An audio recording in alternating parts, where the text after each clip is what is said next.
तर जय शिवाय मित्रांनो, आम्ही पोहोचलेलो आहो बोदलकेशच्या या पर्यटक स्थळामध्ये. तर बघू शकता गेटची एंट्री.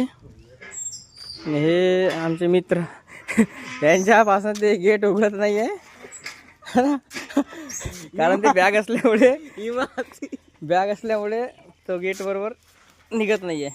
बिया फिर बी बी उरले ना उधर असेल. मी माझी बॅग निखिल बाटोला दिली आहे.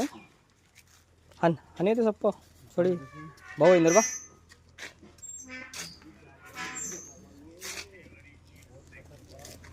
तर आता आम्ही बोदलकेशच्या आतमध्ये एंट्री केलेली आहे. बघा हरिण आणि भरपूर प्लेस पाहायसाठी आहे इथं. तर आम्ही आलो तो डोंगरगड आणि कचरगड फिरायला बाईकने आल्यामुळे जवळ असल्यामुळे हा प्लेस आलोच्या बाईकने तर पाहून घ्यावा म्हटलं. तर ते बघू शकता तुम्ही किती छान प्लेस आहे. तर